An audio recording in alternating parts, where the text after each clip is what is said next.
o trabalho da comissão médica ligada à educação, hoje aqui representado pelo presidente, Dr. Wanderson, que fará a apresentação aqui em breve. Agradecer muito o trabalho de toda a comissão, em seu nome, Wanderson.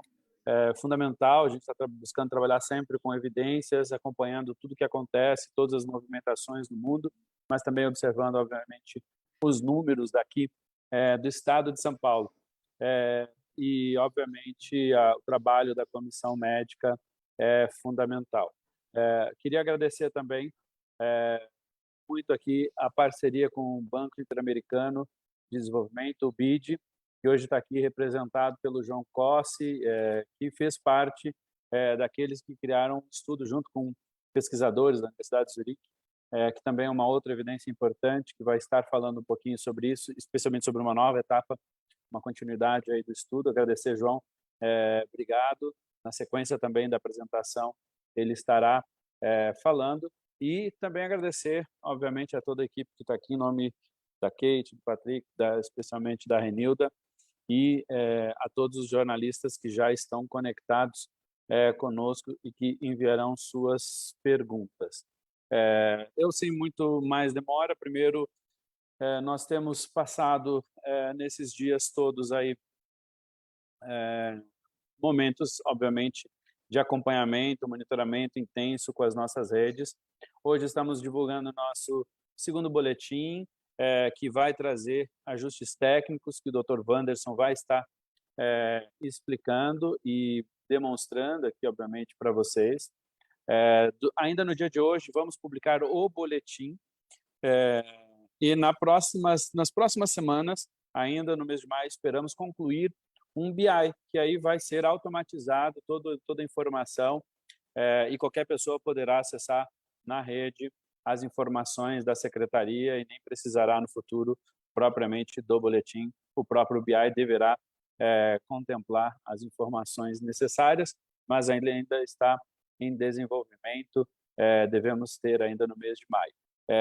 Assim como deveremos também organizar dados anonimizados, dados observando a Lei Geral de Proteção de Dados, para que outras pessoas também possam realizar a pesquisa. Então, todos esses dados estão sendo preparados, mas sobre isso também podemos eventualmente esclarecer, mas isso nos próximos dias também estaremos divulgando. E, mais uma vez, agradecendo doutora Helena Sato, acho que temos outros membros aqui da comissão que estão entrando, a doutora Luciana Becker, enfim, agradecer a todos os membros da comissão médica e, sem mais delongas, passar a palavra ao doutor Wanderson, que vai tocar a apresentação. Wanderson, boa tarde, meu querido, tudo bem? Boa tarde, secretário Rocieli. Boa tarde, doutor João Cossi. Quero aqui cumprimentar a doutora Helena Sato, em seu nome e todos os membros da comissão. Cumprimentar a Lúcia Saito, Bruna Whiteman, Patrick, o Marcos e também o operador que está aqui cuidando desse trabalho, né? Muito obrigado pelas palavras, secretário Rocieli. Eu quero, antes de mais nada, dizer, em nome da comissão, que a Secretaria de Educação de São Paulo vem adotando todas as medidas e recomendações que a comissão tem realizado para garantir transparência, garantir segurança e garantir um alinhamento e coerência com as ações de saúde. Esse é um dos trabalhos que a gente vem desenvolvendo. A comissão se reúne com regularidade todas as semanas, discutindo protocolos, discutindo questões relativas à educação. Acompanhamos todo esse processo de aprimoramento da informação e, com base na informação, na base de dados disponibilizada à comissão, para fazer uma análise operacional, não é uma pesquisa científica, mas uma análise operacional do ponto de vista da situação epidemiológica na educação, fizemos um procedimento de limpeza, validação, e eu vou aqui apresentar para todos o resultado deste trabalho e que vai ficar mais claro no decorrer da minha apresentação. Então, a Comissão Médica da Educação, ela realizou essa avaliação do Sistema de Vigilância Epidemiológica de Síndromes Respiratórias Agudas em Ambiente Escolar com foco na Covid-19. O que é isso? A gente tem uma série de vírus respiratórios que causam síndrome gripal ou síndrome respiratória aguda grave, são síndromes respiratórias agudas. Então, o objetivo deste sistema é identificar casos ativos de Covid para tomar as medidas adequadas. Então, eu faço aqui, eu apresento esses resultados em nome da comissão. A comissão é uma decisão inédita da Secretaria de Educação. Eu creio que não tenhamos outro exemplo de comissão médica como esta em São Paulo, em qualquer outro estado ou município do Brasil, e foi feita no dia 24 de fevereiro de 2021, tendo como membros da comissão a doutora Helena Sato, membro do Centro de Contingência do Coronavírus, o doutor José Osmar Medina, que é membro também do Centro de Contingência, a doutora Luciana Becker Mal, coordenadora de Serviço de Controle de Infecção Hospitalar do Hospital Municipal Infantil Menino Jesus, doutor Marco Aurélio Safadi, presidente do Departamento de Infectologia da Sociedade Brasileira de Pediatria, e eu, Anderson Oliveira, que estou secretário de Serviços Integrados em Saúde do Supremo Tribunal Federal. Eu venho contribuindo com esse debate e faço isso com o maior prazer, assim como todos os demais membros. Não tem remuneração e essas atividades são voluntárias. Os objetivos, né, dessa atividade é a realização, o objetivo geral é realizar o monitoramento da ocorrência de casos ativos dentro do período de transmissão de síndromes respiratórias agudas em ambiente escolar, com foco em Covid-19, obviamente, a gente está trabalhando para identificar entre os casos notificados quais são aqueles que são por Covid, visando a adoção oportuna de medidas de prevenção e a interrupção das cadeias de transmissão. Para isso, a Secretaria vem adotando estratégia de cluster, né, de bolhas, vem adotando distanciamento físico, fez uma série de investimentos de revisão das estruturas das escolas da rede. São objetivos específicos o registro dos casos, segundo as definições de casos suspeitos estabelecidas pela Secretaria de Saúde de São Paulo, permitir aos responsáveis pelos estabelecimentos públicos de ensino, público e privado, o cumprimento da decisão, que é uma atribuição, uma obrigação legal prevista desde 75, mas que nunca existiu um sistema para essa finalidade. Né? Historicamente, as escolas acabavam fazendo somente a notificação de violência contra crianças e adolescentes. Apoiar as ações de investigação da vigilância epidemiológica da Secretaria de Saúde do Estado e dos municípios, como parte desse processo de monitoramento. Realizar capacitações dos alunos, dos professores e servidores na adoção de medidas de prevenção contra doenças respiratórias. Isso tem um benefício enorme, porque não é só a Covid que é transmitida pela respiração, e divulgar a situação epidemiológica da Covid no âmbito da rede de ensino, trazendo luz a uma compreensão maior do impacto dessas ações no âmbito da saúde. Então, é um trabalho, tem uma série de missões. E o método que nós utilizamos, que está estabelecido, é o cumprimento das orientações, tanto do Guia de Vigilância Epidemiológica do Ministério da Saúde, como das orientações sobre o que são casos suspeitos, né, de síndromes respiratórias agudas. Então, nós temos que, para ser registrado no sistema, tem que ter um quadro respiratório agudo, caracterizado por pelo menos 2 dos seguintes sinais e sintomas: febre, calafrio, dor de garganta, dor de cabeça, tosse, coriza, distúrbio olfativo, gustativo. Tem que ter 2, não basta ter um. E ele pode ter, obviamente, um quadro mais grave. Quando é mais grave é quando tem falta de ar. Aí, neste caso, tem uma série de medidas que devem ser adotadas, chamar a urgência, comunicar, levar para o hospital e não deixar essa pessoa desamparada, né, até que ela esteja sob cuidados clínicos.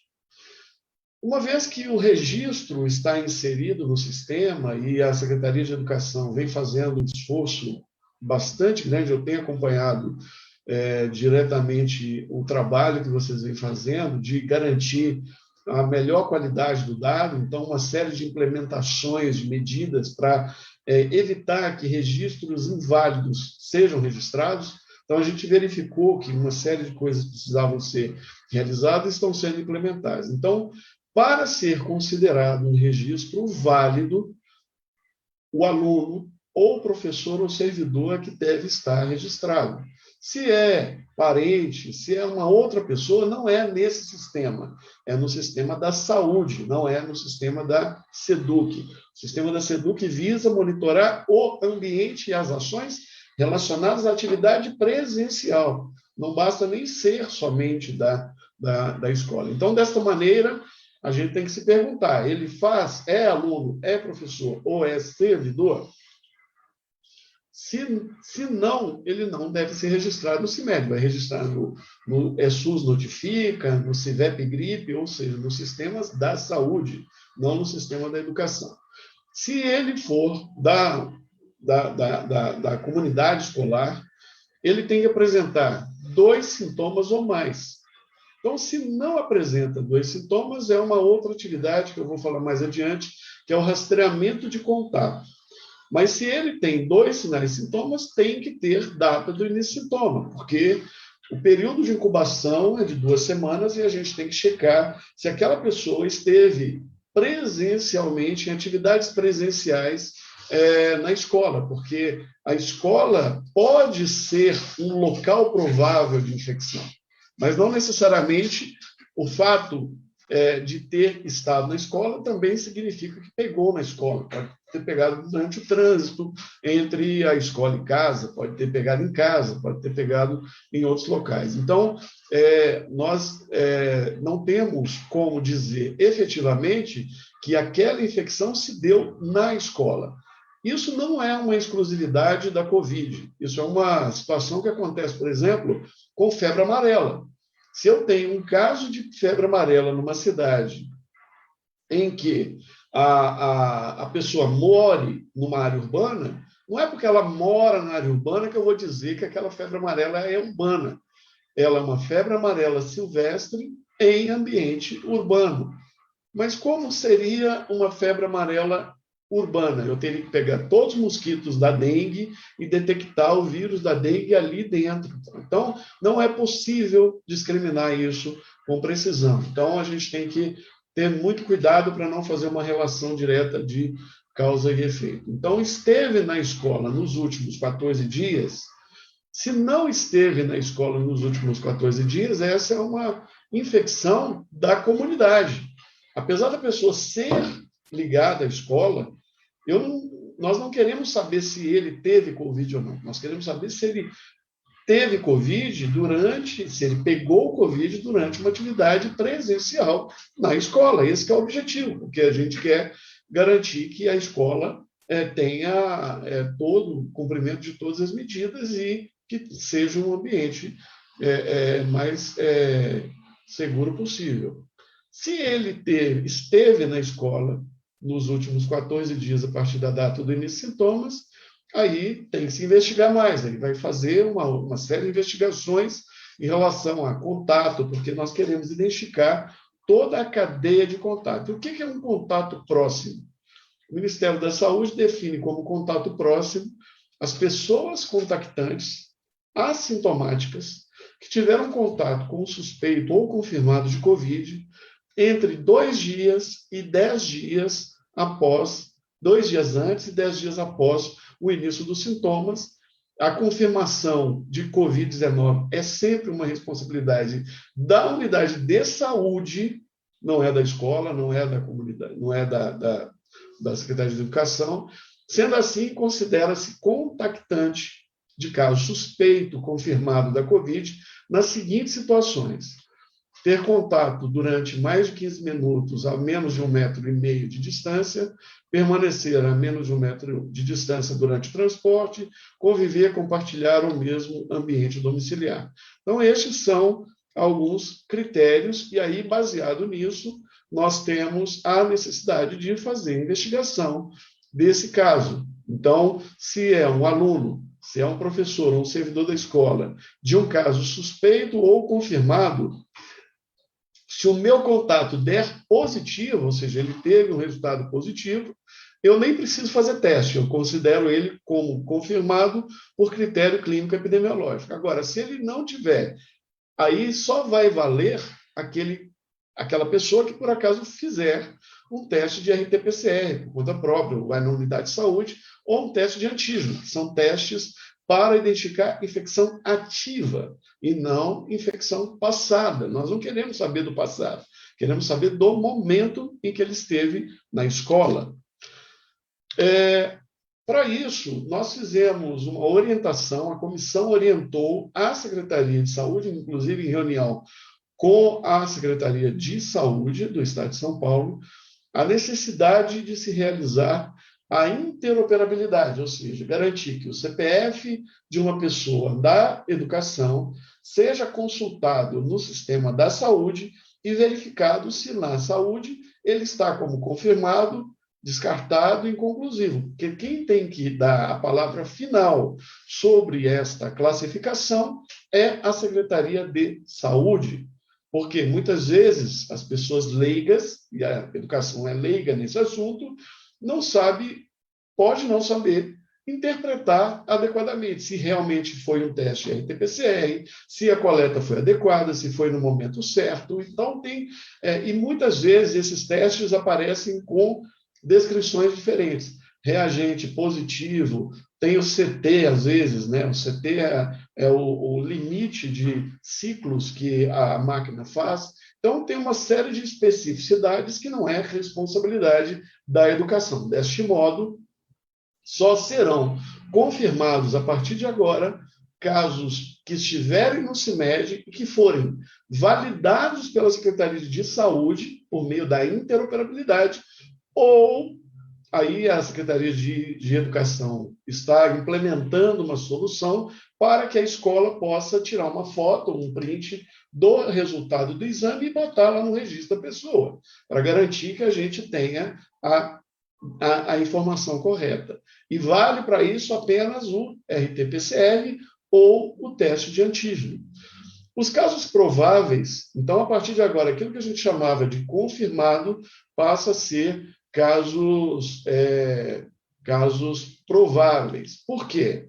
Porque eles são casos, os casos prováveis, a definição de caso provável, ela é prevista na epidemiologia, na vigilância epidemiológica, a gente usa estas classificações com regularidade, inclusive a própria Organização Mundial de Saúde tem definição de caso provável, Estados Unidos tem definição de caso provável, entre outros. Então, para nós, no âmbito da educação, essa é uma definição operacional, de tal maneira que a gente garanta que somente as pessoas que têm informação de que realizou o RT-PCR, porque aí o RT-PCR eu tenho que colher ele durante o período de infecção ativa, ou seja, eu estou ainda transmitindo, ou o teste de antígeno com resultado positivo registrado no sistema. Então, o que vocês verão agora são os casos prováveis, que são esses casos que podem, provavelmente muitos serão confirmados, ou seja, são casos confirmados, mas que quem vai dar a palavra final é a Secretaria de Saúde. Isso é para garantir que as instituições, a Comissão Médica da Educação e o Comitê de Emergência, estabeleceu que é importante que as instituições falem a mesma língua e a gente evite falhas de comunicação.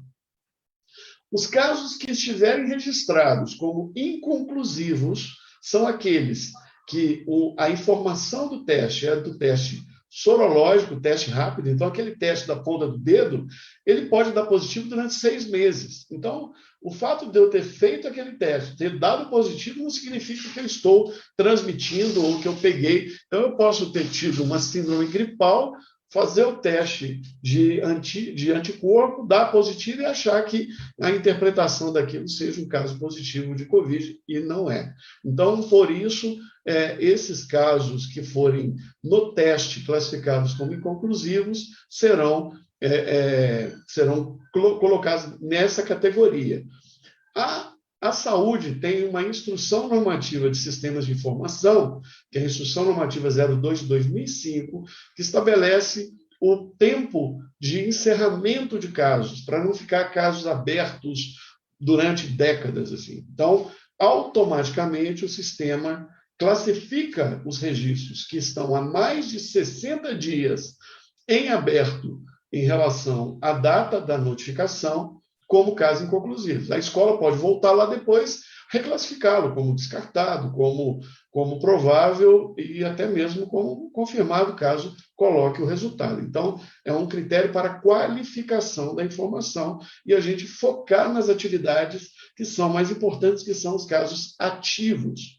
Então, esses casos muitas vezes são recuperados, isso acontece com regularidade na saúde. E a outra é o resultado positivo em teste sorológico, porque não é possível eu concluir que aquele caso seja um caso provável. Então, a gente coloca ele como inconclusivo, porque aí pode-se ter a oportunidade de fazer um teste de antígeno ou RT-PCR e garantir que não seja uma reinfecção, ou que não seja ou que seja talvez uma reinfecção. Pode ser que eu tenha feito o teste de antígeno, ter dado positivo, e eu ter ainda a IgM também, estou ali ainda numa infecção bem recente e talvez poderia ter até mesmo reação cruzada. Então, tem uma série de critérios que a gente tem que tomar muito cuidado, a interpretação não é direta, não é simples, não é tão intuitiva assim quanto se parece.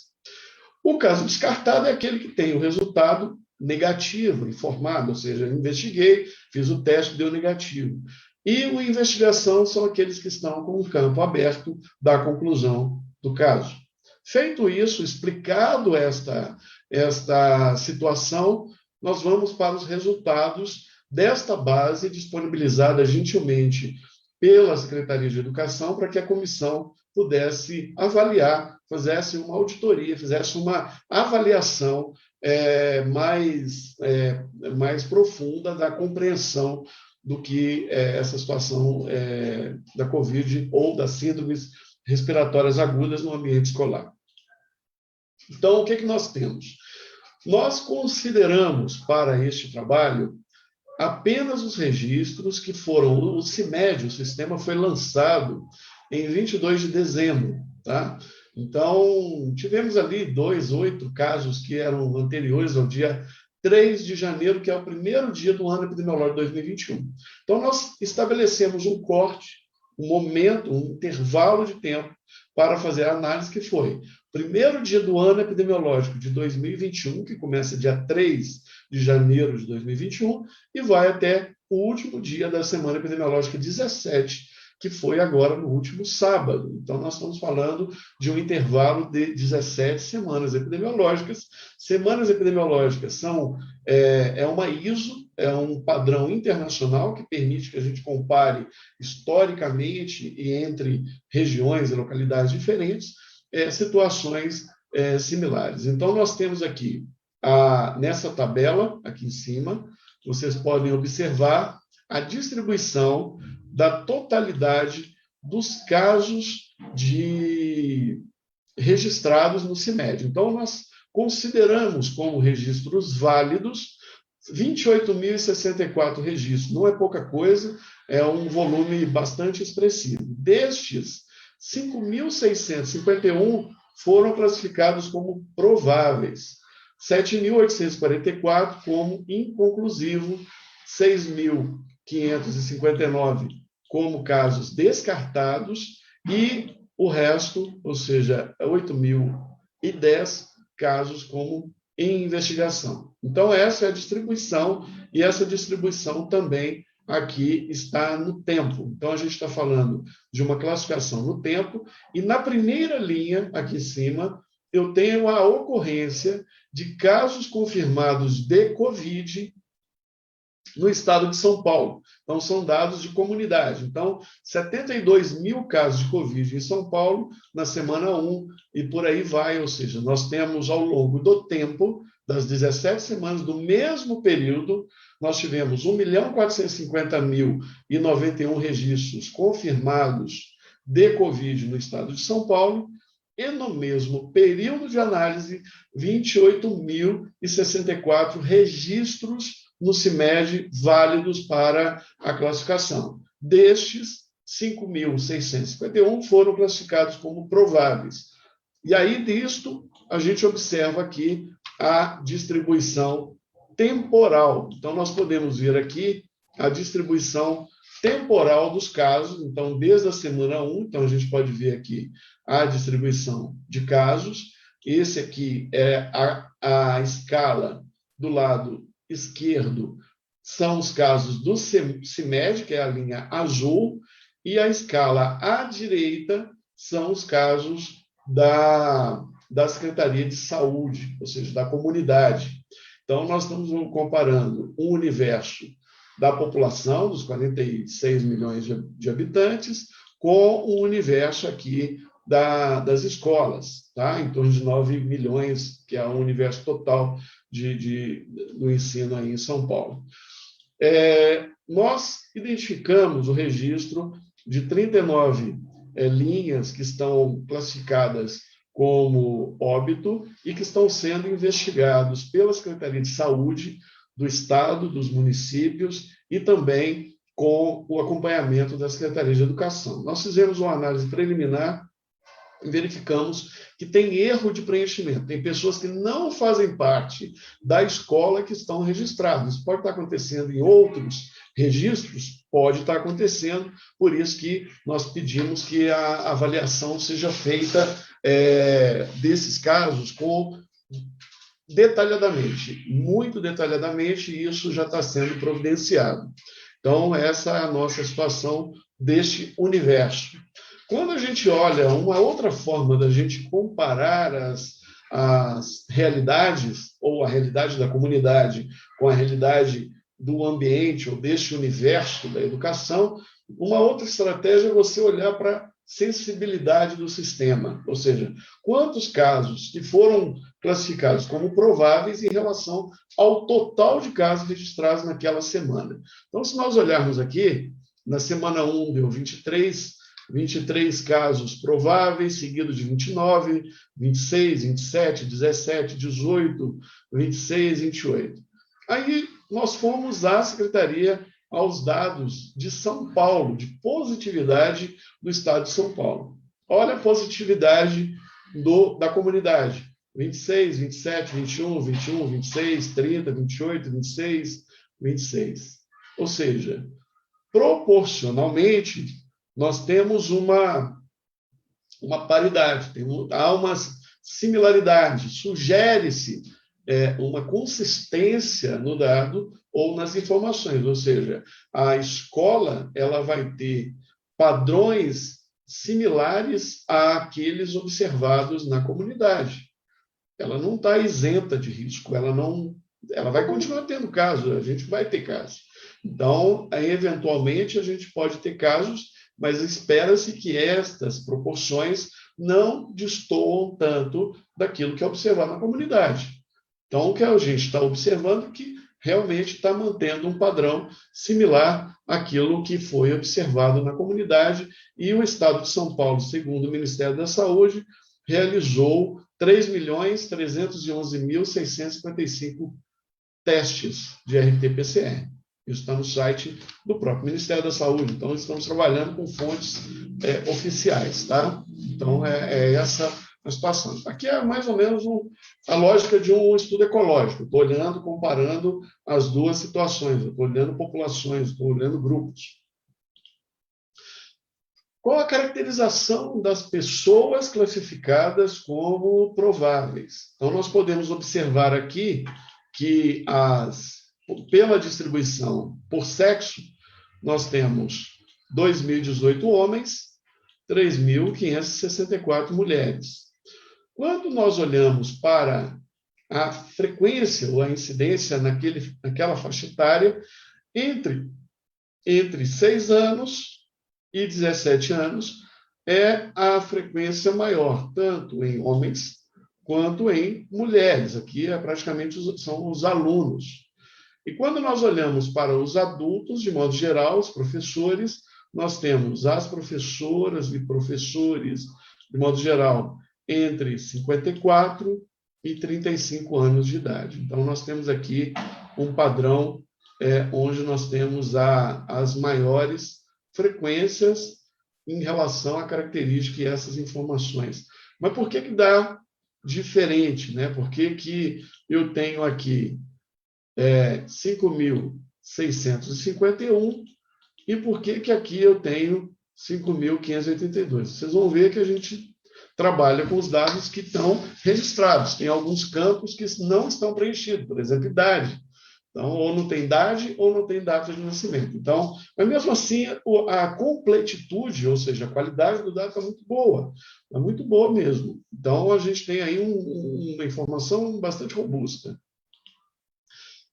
Uma outra característica importante, inclusive, que faz parte, é obrigatória em todo o sistema, e aí eu aqui alerto as escolas e quem estiver notificando para fazer isso com muita atenção, porque é obrigatório registrar a raça-cor.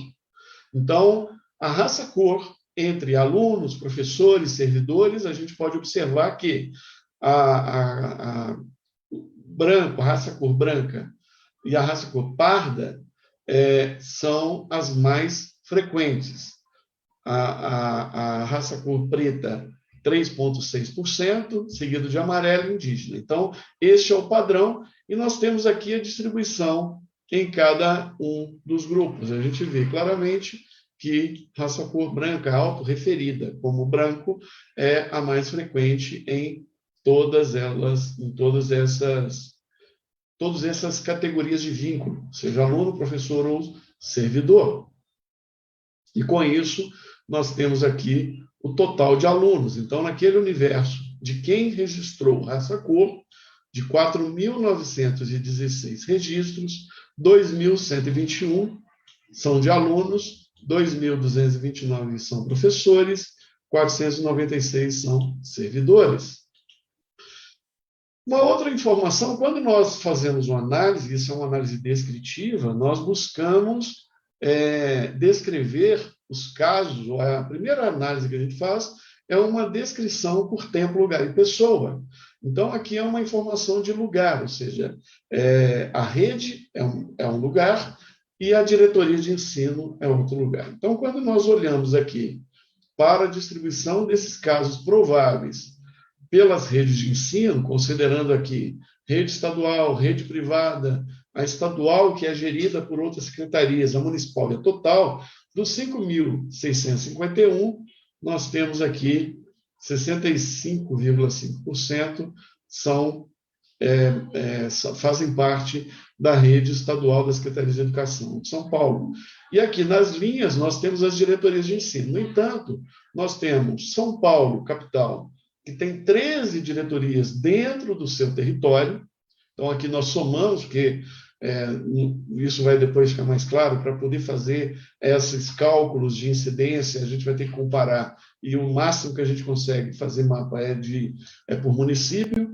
Guarulhos tem 2 diretorias de ensino e Campinas tem 2 diretorias de ensino. Quando nós olhamos, então aqui 17, aí quando a gente vai aqui, do total de diretorias, 58 delas têm 76%, ou seja, nós temos uma frequência bastante elevada aqui nessas diretorias que aqui estão selecionadas, e aqui você tem a distribuição para cada distrito, para cada município ou distrito. No caso aqui, Campinas, Guarulhos e São Paulo é um município sozinho. Nas demais, uma diretoria de ensino pode ter mais de 2 ou mais municípios, ou 1 ou mais municípios, na verdade. Então, nós temos aqui São José dos Campos, Ribeirão Preto, que com certeza tem mais municípios, e aqui está a distribuição, e a gente vê claramente que quando eu pego, por exemplo, se eu pegar aqui na rede estadual de São Paulo, pegar Catanduva, por exemplo, que tem 40 registros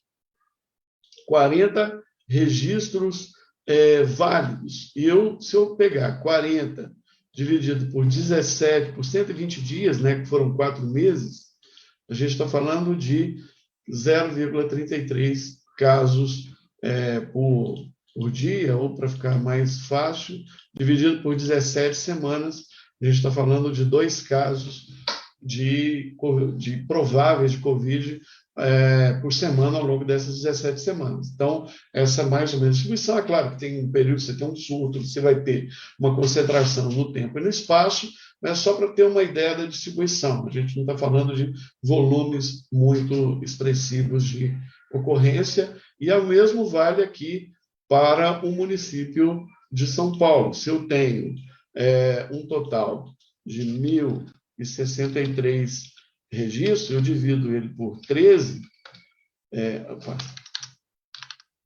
1.063 dividido por 13 vai dar 81 casos, dividido por 120 dias, dá menos de um caso por dia, considerando essa distribuição como se fosse linear, o que não é. É apenas para a gente ter um pouquinho da dimensão desse volume de casos prováveis que cumprem essa definição, que estão no âmbito da rede de ensino.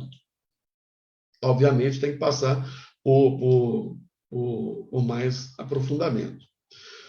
Uma outra informação importante é a caracterização em relação aos sinais e sintomas. Então, nós temos pessoas registradas no sistema que são alunos, professores, servidores, que são ou assintomáticos ou oligoassintomáticos, que são aqueles que apresentam, que não têm os 2 ou mais sintomas. Então, esses que não têm 2 ou mais sintomas, só entram no sistema se forem em contato próximo de alguém que seja suspeito. Então, 87% aqui dos assintomáticos são alunos, 11% são professores e 2% são servidores. Então, aqui está o percentual do final aqui da linha. E aqui para baixo nós temos quantos têm 2 ou 3 ou 4 sintomas, ou 5 sintomas, ou 6 sintomas. Então, aqui tem essa diferença, né, 2.768, menos esses 1.000 e alguma coisa aqui, 1.080 e pouco, nós temos aqui 1.079, nós temos aqui a distribuição de quantos alunos que não se enquadraram na definição de caso, mas que entraram porque tem informação de contato, ou seja, tiveram contato com outras pessoas, mas isso tem que ser aprofundado, porque tem que cumprir aquele critério de 2 dias, 15, 1,5 metro, e tudo mais. E como isso não é possível fazer nos registros passados, e há uma variabilidade muito grande de informações, a gente precisa aprofundar. Eu já estou terminando. A distribuição de registros e presença de comorbidade. Então, é uma outra preocupação. Se vocês observarem aqui, eu tenho 269 alunos que informaram que tinham comorbidade e estão registrados no CIMED.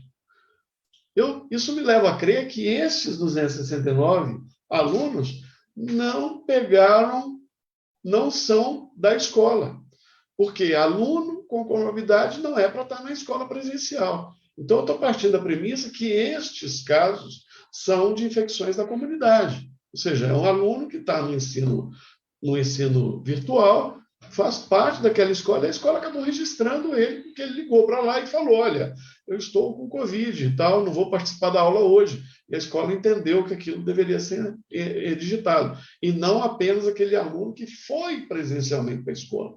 Porque o objetivo não é o monitoramento da comunidade, isso está sendo feito pela saúde. E aqui, sem comorbidade, é o que é esperado. Então, nós temos 81% das pessoas registradas não tendo nenhuma comorbidade. É basicamente o padrão também clínico observado da COVID. A COVID, em 40%, nós temos casos assintomáticos, e dos 60% que tem sintoma, 81% não tem é caso leve ou moderado, são casos leves e moderados. Então, a gente está falando de um espectro clínico bastante que deve ser levado em consideração, porque isso acaba gerando dúvida, né, em relação a devo digitar, não devo digitar. Então, é fundamental que a gente tenha a compreensão destas situações. E para isso, deixa eu só pegar aqui o último slide, só um minuto. Eu estou no último slide mesmo. Então, está aqui. Então, como recomendação, a comissão orienta a Secretaria de Educação para que realize capacitação das escolas para melhorar o padrão do registro, para a gente diminuir, por exemplo, raça, cor, idade em branco, sexo em branco, reforçar a investigação dos casos para que os campos todos sejam preenchidos, garantir que só sejam registrados casos onde o local provável de infecção seja a escola. Então, ele tem que ter estado na escola num período em que a escola possa ter sido o local provável, um dos locais prováveis de infecção. Não será nunca a única que a pessoa está transitando. Pode ser casa, pode ser no transporte, pode ser na balada, pode ser em qualquer lugar. Realizar a interoperabilidade com os dados da saúde, para que os casos que estão no CIMED sejam checados no dado da saúde e garantido que aquela informação que a educação for falar, quando falar esse caso é confirmado, que a saúde fale o mesmo valor, que os dois estejam falando o mesmo valor. Reforçar medidas de prevenção contra a Covid, uso de máscara, distanciamento físico e higienização das mãos, fazendo orientações, estimulando atividades lúdicas e educacionais para que isso seja reforçado, porque a saída da pandemia é pela escola, não tenha dúvida disso. A saída da pandemia é pela escola. Reforçar para que pessoas com comorbidade não realizem atividades presenciais, principalmente naquelas condições de risco maior, como imunossuprimidos, gestantes e obesidade mórbida, para citar 3 exemplos. E recomendamos também que a Secretaria de Educação estabeleça ou promova e crie um projeto de testagem para uso de teste de antígeno, que são testes que, inclusive, vários países estão podendo pessoas leigas fazerem. Então, vocês podem utilizar e envolver os professores e treinar pessoas da própria escola para fazer o teste. Aquele cotonetinho, você coloca, pinga numa plaquinha e o resultado sai na hora, em 20 minutos. Isso vai permitir que a gente tenha menos fechamento de escola por questões não confirmadas, ou que a escola fique fechada por um período muito longo. Então, é fundamental. A testagem é uma das estratégias tão importantes que sozinha ela não vai ter efeito, junto com as medidas de prevenção e controle. Então, quais são as premissas que nós falamos sempre? Uma, que o uso de máscara é uma das medidas mais eficazes contra a transmissão, que manter a distância física ela reduz significativamente a possibilidade de pegar e transmitir o vírus.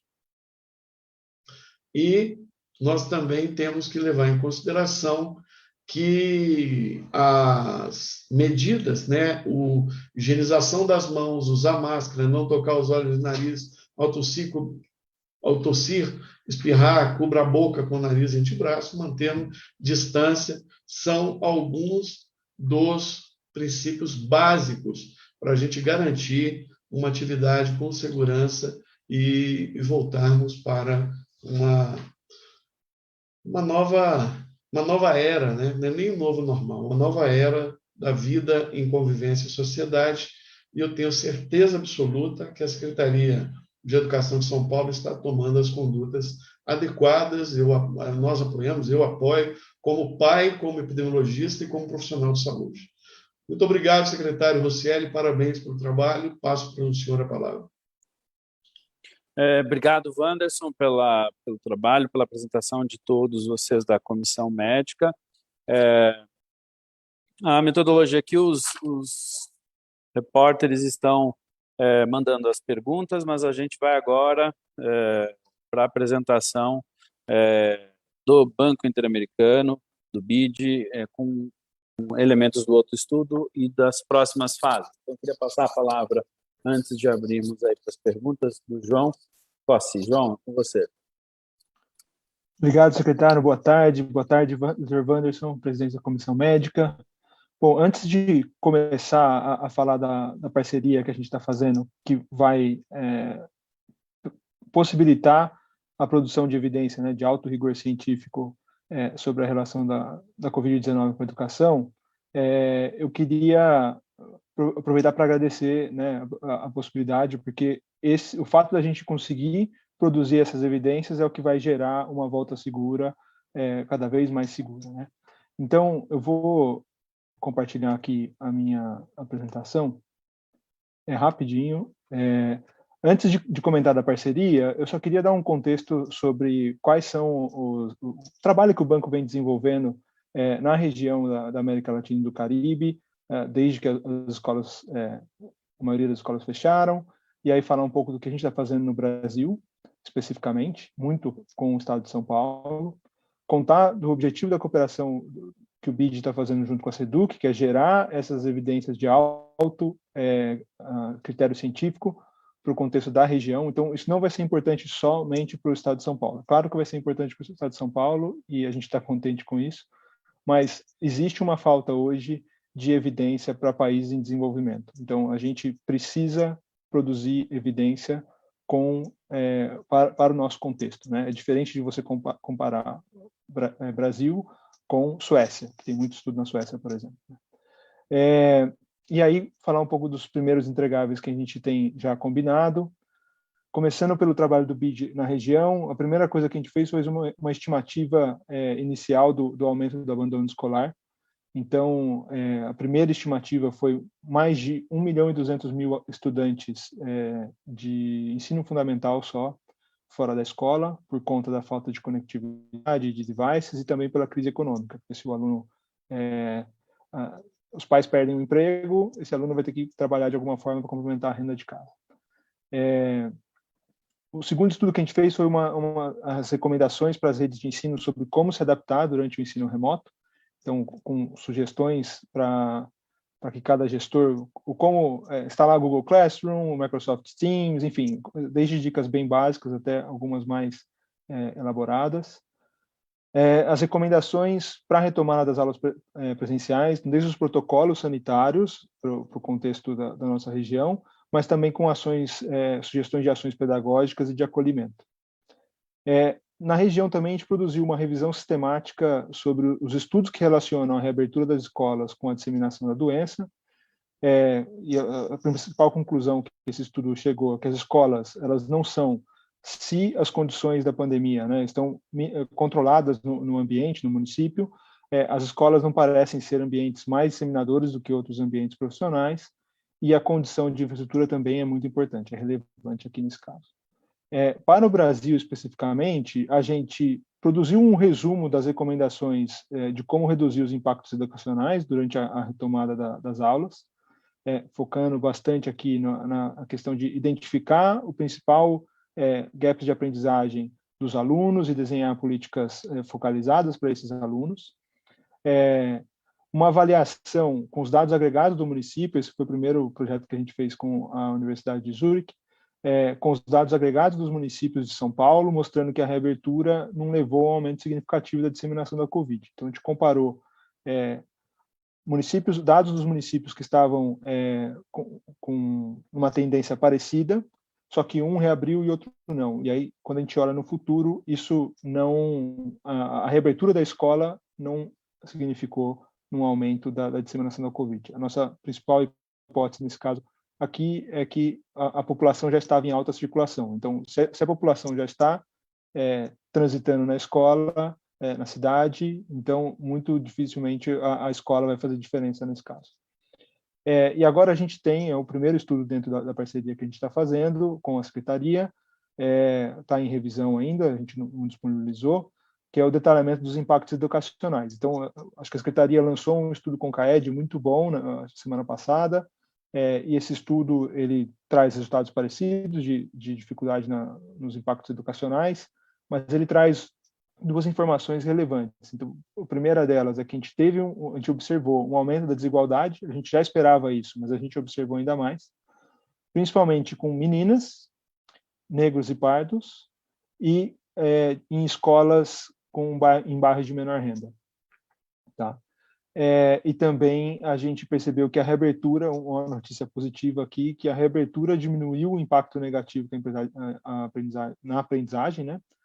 Durante o fechamento das aulas, mesmo que por 2 meses ou por uma ocupação limitada. Né? Então, aqueles 2 meses do final do ano passado permitiram que essa diferença de aprendizagem que a gente ia ter, a gente conseguiu recuperar um pouco dela, mesmo que em algumas escolas a gente estava trabalhando com 20%, 30% de ocupação máxima. Né? Algumas mais, mas tinha algumas escolas que tinham essa limitação máxima. Falando um pouco dessa colaboração do BID com a SEDUC, o objetivo principal dessa parceria é a gente analisar os dados individualizados da SEDUC e da Secretaria de Saúde combinados. Então, isso vai permitir que as análises que a gente fez no nível município lá atrás, a gente vai conseguir no nível de domicílio. Então, se o aluno foi para a escola, se o professor foi para a escola, a gente vai conseguir cruzar com os dados da saúde e vai conseguir dizer se houve uma causalidade do aluno ir para a escola, se ele teve uma maior chance de adquirir a Covid. Né?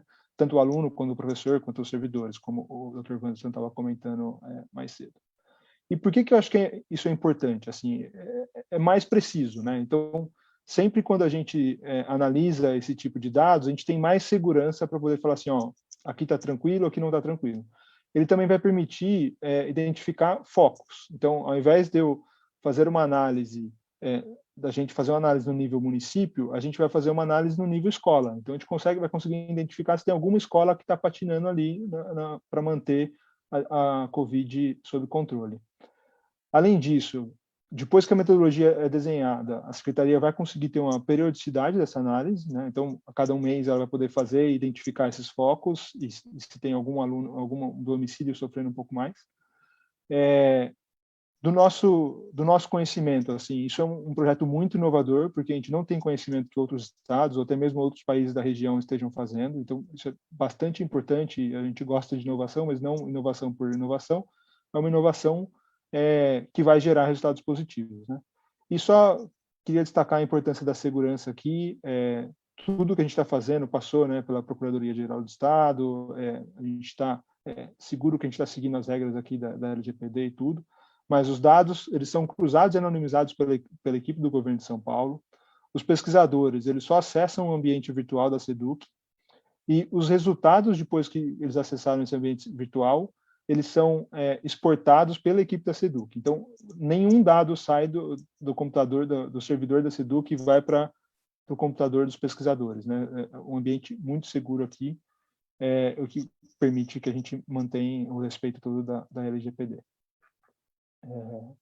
E aí, de primeiros entregáveis, a gente tem um primeiro estudo que eu comentei 2 slides atrás, que é um detalhamento dos impactos educacionais do fechamento e da reabertura das escolas. A gente está em revisão, deve disponibilizar em breve, talvez semana que vem, talvez essa semana que vem, ainda estamos discutindo.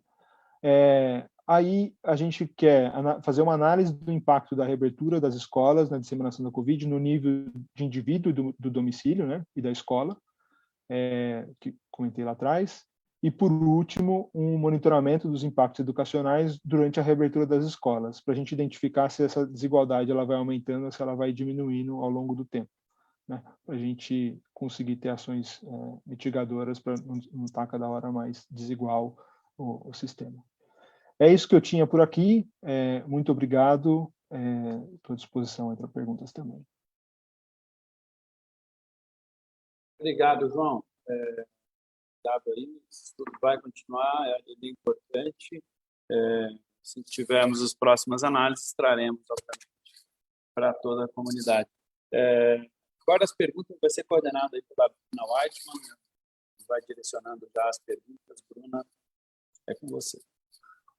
Boa tarde, pessoal. Vamos começar aqui com uma pergunta do Rony Carvalho, do Diário da Região São José do Rio Preto. E a primeira pergunta dele vai para a Comissão Médica. Qual foi a região do estado de São Paulo que teve uma maior prevalência de casos de Covid-19 nas escolas?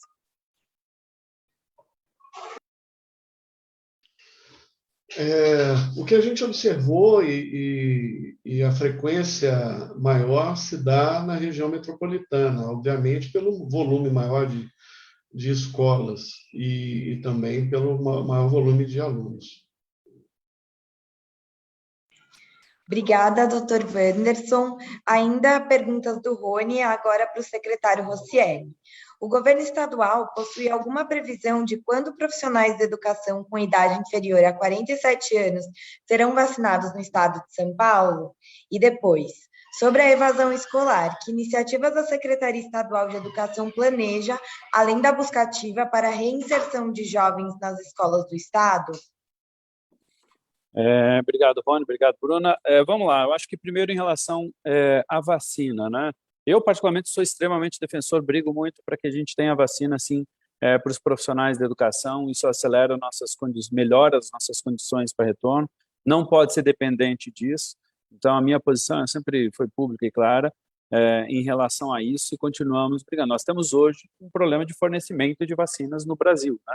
Porque, infelizmente, as vacinas que foram anunciadas pelo governo federal não estão se concretizando. Então, nós estamos... O estado de São Paulo tem sido o estado que garante a segunda dose. Nós estamos nesse momento começando as segundas doses, né, desta primeira etapa, portanto, a gente vai conseguir completar as vacinas da primeira etapa durante esses próximos dias, e aí temos dialogado com a Secretaria de Saúde para termos mais vacinas assim que o fornecimento seja mais regularizado, especialmente. Traremos mais notícias durante o mês de maio, com certeza. Sobre evasão escolar, obviamente, né, você fala além da buscativa, porque realmente a buscativa é um ponto central, né, a todo tempo.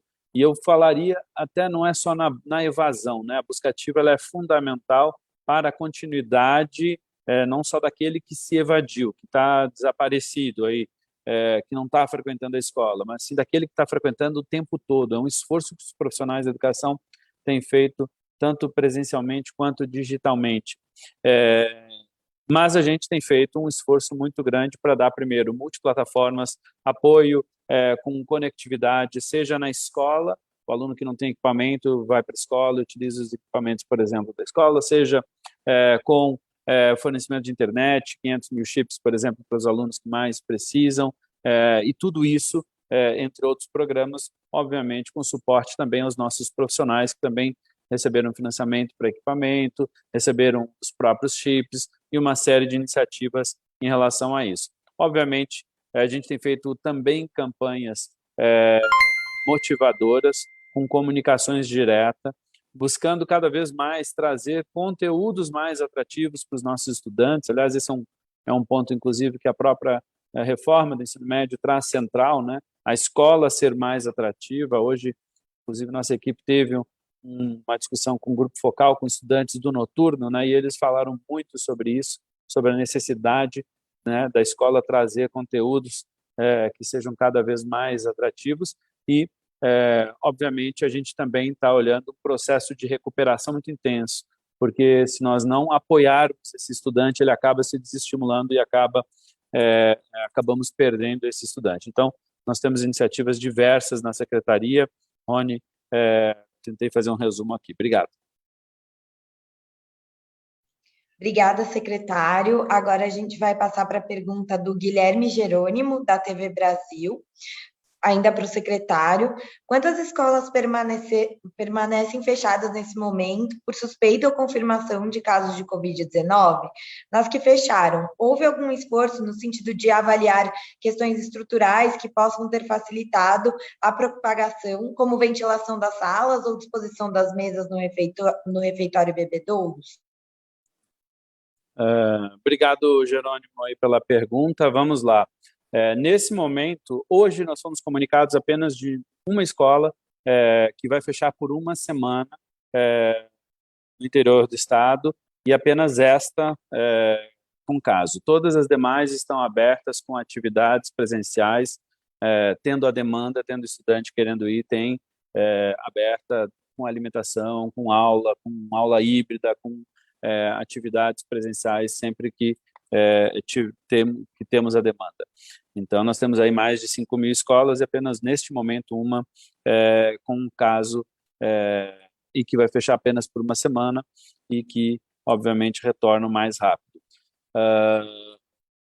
Nessas escolas, mesmo nas escolas que fecham ou não fecham, eventualmente, desde o início, a gente tem sempre buscado fazer uma revisão, olhar para dentro, não só a estrutura, como você questiona, mas também o fato dos procedimentos, né? Lembrando que se uma escola tem mais problema de ventilação, ela deve diminuir o número de alunos que frequentam, por exemplo, como medida. E a nossa supervisão, aliás, agradecer muito o trabalho das diretorias de ensino, dos dirigentes, dos supervisores, dos PCNPs, tem trabalhado muito nesse sentido de acompanhamento com as escolas. E a gente tem, sim, feito dos protocolos, vai até disposição, sim, do refeitório, marcação no piso, marcação na própria carteira, distanciamento, inclusive, muitas vezes, isolamento de bebedouros, aqueles de aproximação de boca, por exemplo, que não podem ser, aliás, estão sendo substituídos em muitas escolas com dinheiro do PDDE de São Paulo.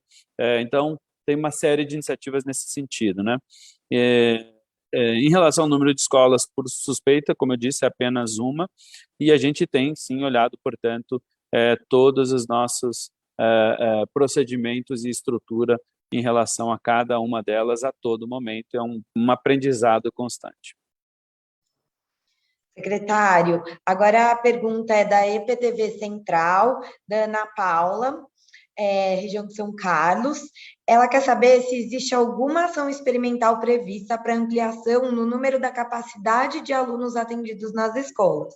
O governo estuda essa medida? Se sim, qual vai ser o critério para a escolha? Bom, vamos lá. Nós temos um lugar que a gente deve ter um aumento da capacidade o mais rápido possível, a gente está estudando isso, que é o município de Serrana, fazendo parte, inclusive, do estudo da vacinação lá da população, mas, obviamente, é uma exceção e é uma outra conjuntura. Nós estamos trabalhando, avaliando, especialmente, momento a momento, a abertura, eventualmente, de capacidade de alunos atendidos na escola. Estamos trabalhando na revisão da capacidade, ao invés de ser por matrícula, ser por capacidade física. Isso é algo que está em discussão aqui internamente, né? Hoje nós atendemos por capacidade de matrícula, né? Então, se tem 1.000 alunos, 300 podem frequentar naquele dia, mas às vezes uma escola tem capacidade para 1.000, mas tem 200, então poderiam ir todos. Então, enfim, estamos estudando, por exemplo, esse tipo de mudança, mas nós não temos hoje nenhuma ação experimental em relação ao número de pessoas frequentando a capacidade.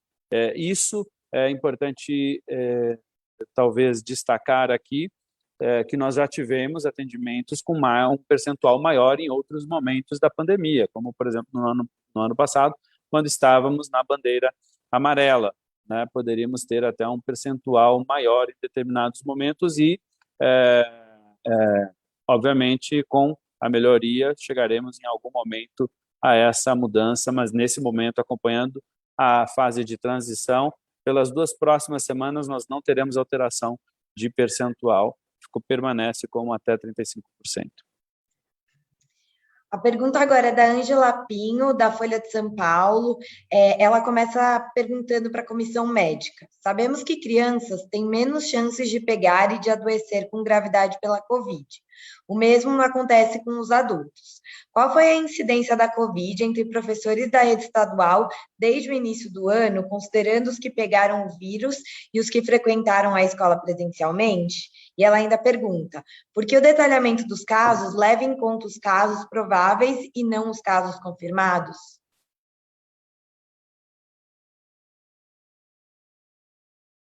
Está no mute. Eu estava no mute aqui, desculpe. Uma excelente pergunta, eu acho que é fundamental esse esclarecimento e a gente ir construindo também, lembrando que escola deveria fazer notificação regularmente desde 1975. A gente está criando esse ambiente, fazendo essa atividade de uma forma mais orgânica, né? Então, a comissão vem acompanhando esse trabalho muito mais como legado, a gente deseja que isso esteja como legado. Então, por que nós orientamos o uso da classificação de provável? É porque as escolas, muitas delas, a gente identificou uma série de inconsistências em relação às informações presentes. E fazendo uma avaliação preliminar de alguns registros por amostragem, vimos alguns erros ali. Então, não dá para a gente confiar 100% de que um registro que está dizendo que é um caso de RT-PCR está positivo, que seja realmente um caso positivo de Covid. Então, tem que fazer essa validação com a Secretaria de Saúde, e para isso, a comissão participou de uma reunião com o secretário de Educação e o secretário de Saúde, visando fazer a interoperabilidade. O que é isso? A gente tem um CPF de uma pessoa dentro do dado do sistema da educação. O robozinho vai pegar esse CPF e vai lá no dado da saúde, vai checar se aquele CPF já existe no dado da saúde. Se aquele CPF não existir no dado da saúde, aquela informação que está aqui do lado da educação vai ser transferida para a saúde para que ela possa ser investigada. É a notificação, é o registro, é a comunicação da educação para a saúde. Se aquela informação, se aquele CPF já estiver no dado da saúde, a informação que é verdadeira, válida, será o da saúde.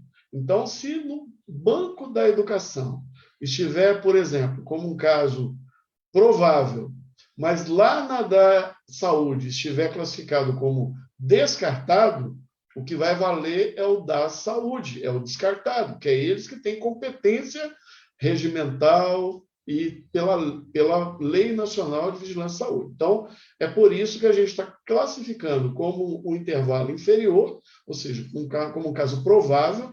Ele é muito provável que seja um caso confirmado, mas precisa de validação. Sobre a questão da incidência entre a rede de ensino, né, os professores, a incidência na população total, deixa eu checar aqui, a incidência na população total foi de professores, foi de 1.229 casos para cada 100 mil professores. Então, considerando aí os professores deste ano, que estão ativos, que estão em atividade, né? Obviamente, eu tenho que deixar claro, eu já falei isso várias vezes, vou repetir quantas vezes forem necessárias. Quando a gente faz uma avaliação de incidência populacional, e eu estou pegando, qual é a incidência na comunidade? Eu utilizo como meu denominador a população do censo populacional estimada do ano anterior. Então, eu não estou retirando dali quem já pegou Covid, quem já ficou vacinado, entre outras características. Então, isso é apenas um padrão de referência. Então, nós estamos usando o dado, agora um pouco mais detalhado, de professores da rede estadual, porque eu não tenho quantos da rede privada, nem quantos da rede municipal. Então, são 1.229 casos para cada 100 mil habitantes. E lembrando que, na população total, esse valor é de 3 mil e alguma coisa. Deixa eu só pegar aqui o dado total. A população global, entre a população geral, foi de 3.070. 3.132 casos para cada 100 mil habitantes. Então, entre os professores. E entre os alunos, essa proporção, essa incidência, ela é a global da educação como um todo. Se eu pego todas as pessoas, aluno, servidor e trabalhador, dá 98 casos para cada 100 mil habitantes. Pegar professor sozinho, 1.229, alunos, 27 casos para cada 100 mil alunos, e servidores, 719 casos para cada 100 mil servidores. Então, este é o padrão de incidência global. Doutor Wanderson, ainda a Ângela Pinho tem mais duas perguntas para você em nome da comissão. A primeira é: quantos dos 39 óbitos foram em alunos, quantos em professores e quantos em funcionários? E a outra: o que são os números apresentados na linha COVID-RE do primeiro gráfico apresentado, 28.064? É o número de casos confirmados? Perfeita pergunta. Sobre os óbitos, como eu referi, esses 39 estão em investigação pela Comissão de Vigilância Epidemiológica da Secretaria de Educação. E por que nós identificamos casos que não fazem parte da rede de educação, nós não vamos informar, e quem vai informar isso vai ser conjuntamente com a saúde. Por quê? Porque tem registros que não deveriam estar no banco de dados. Então, nós nos reservamos ao cuidado de não informar esse dado agora, até que tenhamos a certificação, isso está em curso, de todos os casos graves que evoluíram para óbito no sistema. Então, eu creio que muito em breve a gente tenha essa informação juntamente com a saúde, e aí, juntamente com a saúde, se faz a comunicação e detalhamento, porque o objetivo, e lembrando, o óbito é um caso antigo, é um caso que aconteceu, e tem informações que estão registradas que nem sequer a pessoa foi à escola. Então, a gente está checando essas informações, porque se o dado do banco de dados, que não está validado, para vocês terem ideia, a maioria dos registros estão em aberto, a escola não fechou o sistema, então ela precisa voltar e qualificar aquelas informações, e deste modo a Secretaria de Saúde fará essa comunicação. Sobre a questão do número, é o número de notificados, 28 mil casos notificados no sistema, ou seja, foram 28.064 casos notificados, casos que se enquadram na definição, ou seja, tem 2 sinais e sintomas, tem informação de contato. Quem não tem essas informações não são casos, nem suspeito porque essa é a categorização da saúde. Quem define isso é a Secretaria de Saúde, é o Ministério da Saúde, não é a Educação. Obrigada, doutor Wanderson. Agora uma pergunta da Ângela ainda para o secretário Rocieli. Dados de março estão sendo divulgados só agora, em maio. Para que as famílias tenham confiança no retorno presencial, não seria importante divulgar os dados do CIMED com mais celeridade, em tempo real, se possível? Olha, Ângela, primeiro, boa tarde. Nós somos talvez se não o único, um dos únicos estados que está fazendo acompanhamento, monitoramento com o sistema. Acho que é importante destacar que quando a gente fala de transparência, o estado de São Paulo está muito à frente, trazendo esse espelhamento, inclusive, dessa forma, não só aqui nos casos de Covid, mas como nas avaliações em todos os nossos dados. E tanto a gente acredita nisso que desde o dia 22, quando a gente lançou, a gente está numa busca de evolução constante, né? Não só para acompanhamento ao Covid, como obviamente é o objetivo que nos fez reunir, mas como bem destacou o Wanderson, como um legado, junto com a Secretaria de Saúde, para acompanhamento de outras doenças ao longo do tempo na educação, que já é uma obrigação, como já disse também o Wanderson, né? Uma obrigação desde a década de 70 que o Brasil, no seu sistema educacional, informe a saúde sobre doenças especialmente contagiosas. E, obviamente, nós estamos aprendendo com tudo isso. Nós tivemos um processo aqui muito importante da comissão médica, em uma série de processos de discussão para ir aprimorando, inclusive, o trabalho com os dados, o trabalho do sistema. O sistema mesmo está passando por transformações e melhorias, tanto que nós queremos que nos próximos dias, dentro do mês de maio, especialmente, se a gente conseguir concluir o desenvolvimento, nós tenhamos um BI que seja automatizado. Aí nós nem precisaremos mais ter aqui a coletiva, porque estará lá diariamente sendo atualizado automaticamente com acesso a toda a comunidade. Obrigada, secretário. Agora, para a comissão, uma pergunta da Júlia, do Estadão. Pelo exposto, há 5.651 casos prováveis de Covid-19 entre alunos, servidores e professores. Além dos casos prováveis, quantos são os casos confirmados e por que não entraram na conta? Não houve validação de nenhum dos casos prováveis pela Secretaria da Saúde? Porque nós estamos trabalhando, na prática, esses registros, se a escola tiver falado a verdade, ou se a pessoa que registrou tiver registrado corretamente, esses casos todos são casos potencialmente confirmados. O problema é que, como eu disse, a escola, a pessoa que registra na escola é leiga, ela não é da área da saúde, não é a escola que classifica os casos, não é a escola que fecha os casos. Quem tem que fechar os casos é a saúde.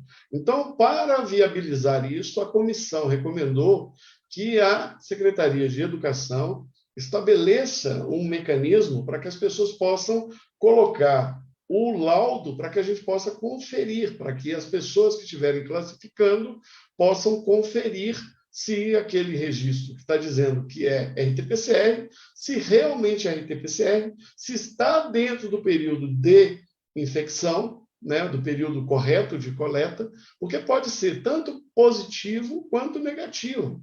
Inclusive, pode ser falso positivo, como pode ser falso negativo. Então, é fundamental que quem responda por isso seja a educação. Por isso que nós, depois daquele primeiro boletim, fizemos a recomendação porque estava gerando muita confusão. E a saúde, baseado em dados preliminares, os números não batiam. Então, precisam fazer uma interoperabilidade para que todos falem a mesma língua. Então, a educação, pela lei, ela tem que fazer a notificação. Ela não tem que fazer a conclusão. Isso não é responsabilidade da educação. Obrigada, doutor Wanderson. Ainda a Júlia, do Estadão. Secretário Rocieli, quantos surtos foram registrados em escolas e quantas escolas precisaram fechar por causa de surtos? Olha, neste novo ciclo, nós só temos esta escola, que eu já falei aqui no início, que foram com 5 casos e que foi interrompido hoje, inclusive, durante uma semana, e vai ser reavaliado durante a próxima semana. Além desse, nós não tivemos nenhum novo caso, além daqueles que foram anunciados no início durante fevereiro e março. Obrigada. Ana Paula Bimbate, do UOL, para a nossa comissão médica. Por que estão usando esses nomes diferentes, classificações, para coisas que tecnicamente já estavam definidas? Qual o número de casos confirmados? Os prováveis também podem ser chamados de confirmados? Novamente, caso provável é uma classificação operacional, não é classificação clínica. Os casos confirmados, quem tem que dizer se é confirmado ou não é o médico, é a saúde. Então, a educação, ela simplesmente pode classificá-lo como provável, porque ela está partindo da premissa de que as informações que estão registradas no sistema são verdadeiras. Então, são casos prováveis. A Organização Mundial da Saúde tem a classificação de caso provável. O provável é uma categoria anterior ao confirmado, quando você tem dúvidas. E a gente tem dúvidas em relação a esses resultados, porque uma pequena parcela pode não serem falsos positivos. Por quê? Porque um exame ele pode aparecer como detectável, positivo, reagente, pode ser qualitativo, pode ser quantitativo. Existe RT-PCR em tempo real, existe RT-PCR clássico, existe teste de antígeno, e nós temos certeza absoluta que a maioria das pessoas que registram não sabem fazer a leitura, e muitos destes estão apenas relatando a informação recebida. Nem sequer viram o resultado. A pessoa está tendo uma fé pública. Olha, eu tive Covid. Ah, mas teve Covid, mas que dia que foi, como foi? Então, tem muitos registros que não têm sequer dados de sintoma. Então, se fôssemos ser rigorosos, inclusive, esses casos não entrariam. Então, a gente está com uma sensibilidade maior justamente porque o sistema está em adequação e qualificação, né? E, como disse o secretário Rossielli, é realmente o único sistema nacional no âmbito da educação em funcionamento. Os outros estados que eu conheço não tem nada parecido com o que São Paulo tem desenvolvido. Obrigada, doutor Wanderson. Essa foi a última pergunta que a gente recebeu, então devolvo a palavra para o secretário Rossielli. Eu queria agradecer mais uma vez, João Cossi, do banco, obrigado aí pela parceria em relação ao estudo, vamos continuar aí as próximas etapas e vamos trazendo notícia. Agradecer também as recomendações feitas pelo estudo que estão já em análise aqui pela Secretaria. Da mesma forma com a Comissão Médica, que nos dá uma série de recomendações que a gente já está estudando, como ir aprimorando. O sistema está em desenvolvimento, a gente está buscando aprimorar. Acho que destaco aqui entre as ações mais rápidas que nós estamos buscando fazer sim, a formação cada vez maior para os nossos colaboradores, até para o uso da ferramenta, para o preenchimento. Todos nós estamos aprendendo tudo isso e, obviamente, vamos continuar evoluindo. Esperamos trazer em breve as notícias em relação às melhorias do sistema, ao BI, a tudo que a gente vai estar implementando e trazendo para vocês. Wanderson, você tem alguma... Por favor, já levantou a mão.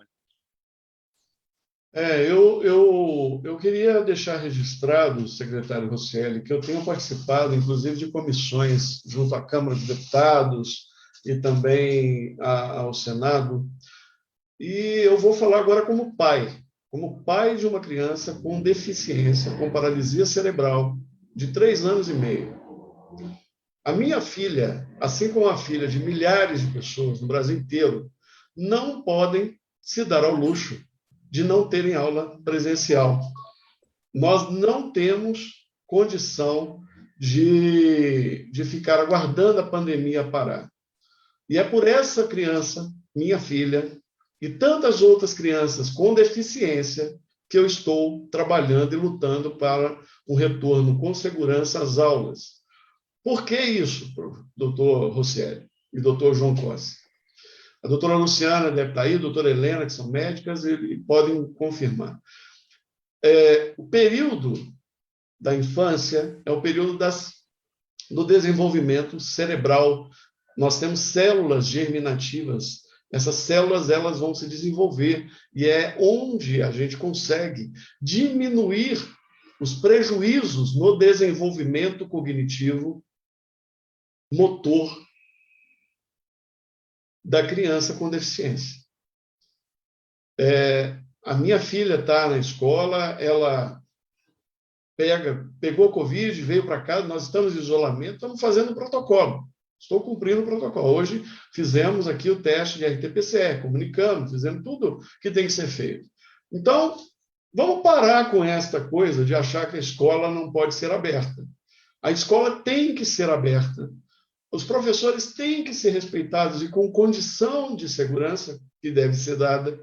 As escolas têm que ter condições de segurança para o funcionamento. Agora, vamos tirar a politização desse debate, porque isso não leva para lugar nenhum. E quem está sofrendo são as crianças. O doutor Cossi já apresentou, eu já discuti isso. Então, aqueles que não acreditam na ciência, de que crianças pegam menos, crianças têm menor risco, eles são tão negacionistas quanto aqueles que acreditam que cloroquina é tratamento. Então, não adianta fazer a ciência ser válida para uma coisa e não ser válida para outra. Então, eu falo aqui como pai, como professor também, e em momento algum eu falei que os professores são leigos. Eu estou dizendo que as pessoas que digitam, que não, na maioria das vezes não são os professores, que estão registrando no sistema são leigas, muitas vezes.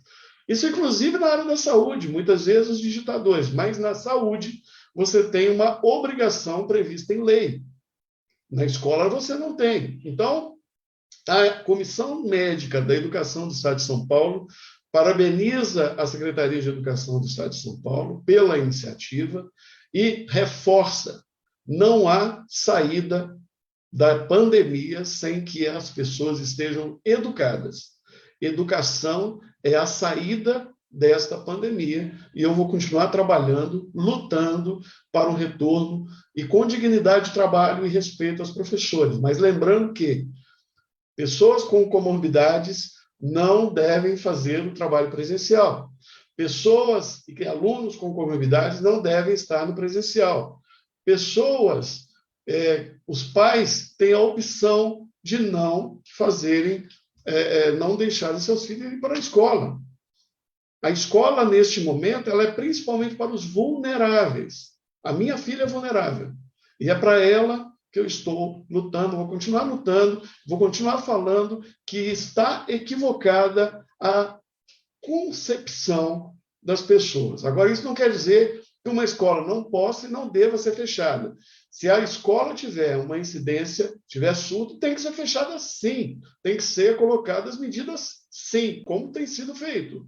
Agora, achar que vai esperar ou a vacina ou a pandemia acabar para voltar, vocês estão colocando milhares de crianças numa condição de vulnerabilidade maior do que elas já têm. Então, eu falo isso aqui como pai, como membro da comissão. Eu não sou técnico da Secretaria de Educação e estou aqui trabalhando voluntariamente para que as pessoas consigam compreender que precisamos ter a educação como nossa primeira meta durante a pandemia e após a pandemia. Um país não pode ser desenvolvido sem educação.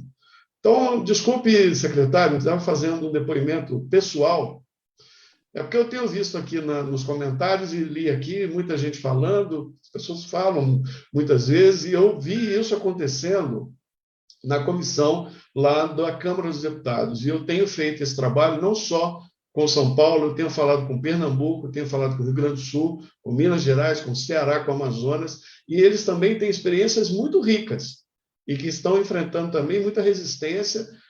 Eu creio que muitos é por desconhecimento, mas nada melhor do que transparência, né? Como dizia meu professor de microbiologia, o que mata fungo é a luz do sol. Então, vamos botar sol e botar luz sobre esta concepção que está mofando. Obrigado. Obrigado, Wanderson. Por falar em botar sol, chegou mais a última, prometo. Última pergunta, Bruna, que parece que chegou mais uma aí, só para encerrar, para aproveitar o Wanderson. Doutor Wanderson, vamos aproveitar aqui então para a última, mais uma da Angela Pinho. Ela agradece pelos dados de incidência e diz que ficou com dúvidas sobre eles. A incidência se refere a todas as semanas epidemiológicas desde o início do ano? A população de referência de professores é a de professores que foram presencialmente às escolas? Os professores são ativos, uma parcela deles, obviamente, estão trabalhando só no remoto. Eu não tenho a informação detalhada de todos os professores que estavam dando aula, até porque essas atividades, durante a atividade de ensino, convenhamos, elas estão acontecendo em escalonamento, então muitos não estão indo, tem uma parcela de professor que só está dando aula remota, então são professores cadastrados no ano de 2021 ativos, ou seja, estão podendo dar aula ou não. E no caso dos alunos, a mesma coisa. Eu reitero a mesma fala que eu falei. O universo denominador, ele é uma referência, é uma constante. A gente não fica mudando essa constante, a não ser que se faça um inquérito ou se faça um estudo de corte transversal, em que você pega um período estabelecido, isso deve ser feito, e se faça um diagnóstico daquele momento. Agora, nenhum lugar que eu conheça, talvez o João Costa possa falar, não conheço nenhum lugar que faça esse monitoramento baseado no dado diário do denominador. Você não tem mudança toda hora. Até porque você tem que ter comparabilidade, você tem que ter estabilidade no seu denominador. Então, o denominador é aquele caso que pode ser caso.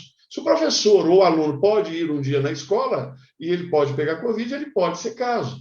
Então, a gente está falando de um universo de referência. E aí, para você considerar, você tem que olhar a estabilidade do caso ao longo do tempo. E se você olhar lá no slide 1, você vai ver que no momento em que a gente tem o começo do aumento, você também tem um aumento na escola, você vai ter aumento de casos na escola. Então, tem uma coerência, a positividade é coerente, a distribuição é coerente com aquilo que está acontecendo. Então, agora, a magnitude, o número exato, você não vai ter, porque você está trabalhando com uma fração desses registros. Então, nós não precisamos ter a informação de todos os casos. O que a gente tem que ter é tendência. Fazer uma pressão para dados que é a própria escola que registrou. Então, o dado é aquele que está ali apresentado. Eu acho que, na medida que o secretário disponibilizar a base de dados para que outros pesquisadores possam fazer o escrutínio e a investigação, né, fazer a análise, vai aprimorando a compreensão desses dados e a informação tende a ficar melhor. Inclusive, essa é uma das recomendações da comissão, capacitar as escolas, os professores e os notificadores, porque assim a gente vai ter um dado mais preciso e vamos avançar. Secretário, você quer complementar? Eu quero só fazer um complemento. Tanto se usa a população, como o Wanderson, obviamente, eu não entendo tanto disso quanto ele, mas é importante dizer que dos casos dentro dos professores, tem muitos casos de professores que nunca mais pisaram na escola. Então, também não tem a separação do outro lado. Isso é importante. Dentro dos casos de contaminação, pessoas que estão afastadas, com comorbidade, que foram informadas pela escola, estão dentro da base de dados. Então, você conta a população total, indo ou não indo para a escola, ela foi infectada em algum lugar, ela está sendo contada aqui dentro. Acho que isso é importante salientar também, né, Wanderson? Porque a gente fala da população geral, mas é também a população geral com os casos aqui prováveis, enfim, dentro das categorias aqui Exato. Já ditas. E tem limitações, secretário. Esses dados vão melhorando com o tempo. A escola nunca fez isso, ela está se deparando com isso, né? Teve a interrupção dessa fase emergencial, então, inclusive, esse procedimento de capacitação, ele acaba ficando comprometido com todas as mudanças. Mas eu tenho certeza que as escolas elas vão começar a olhar mais para o seu ambiente. A gente falou em vários momentos, né, secretário, de que o objetivo central do CIMED é permitir que a escola conheça o seu contexto epidemiológico, que ela conheça o seu risco, que ela entenda a sua situação epidemiológica e, com isso, obviamente, quanto mais se debruçarem, melhor será a informação global. E isso está sendo uma experiência muito grande. Conhecer todas essas nuances da rede de ensino tem sido para nós da saúde também um aprendizado muito grande para compreender essas características e peculiaridades. Mas o próximo vai ser melhor, o seguinte vai ser melhor, e eu tenho certeza que mais transparência vai ser dada a toda essa informação ao longo do tempo. É assim que a gente recomenda e estamos acompanhando o trabalho de vocês. Obrigado, Wanderson. Vamos continuar avançando, sim. Muito orgulho aí de todo o trabalho que está sendo feito, porque, como disse, esse trabalho de transparência que o Estado de São Paulo está fazendo é uma liderança importante, acho que de modelo, inclusive, para o Brasil, e a gente também está aprendendo outras coisas com outros estados. Aliás, agradecer sempre aí aos colegas. Queria concluir dizendo, agradecendo mais uma vez aí o trabalho de todos, especialmente da comissão médica e da equipe do João Costa, aí, que trabalhou com a pesquisa, João BID, da Universidade de Zurique, mas também queria dizer que nós estamos passando por um momento, iniciamos a vacinação dos professores, mais de 47 anos, e eu particularmente vou brigar muito sempre para continuarmos vacinar. Teve uma decisão agora do STF que a gente está buscando interpretar sobre pode ou não pode continuar vacinando, e a gente precisa continuar brigando para vacinar, sim, os profissionais da educação, para que a gente possa continuar avançando nesse retorno pelo bem das nossas crianças e pelo bem dos próprios profissionais. Então, obviamente, educação precisa ser, sim, uma prioridade, ela é essencial, como tal, vamos continuar brigando por isso juntos com todos vocês. Agradeço a todos os profissionais de educação que têm feito um grande trabalho de reinvenção desde o ano passado e me despeço desejando que todos fiquem bem, tenham um bom fim de semana. Obrigado, desconectamos aqui, obrigado a todos e uma boa tarde.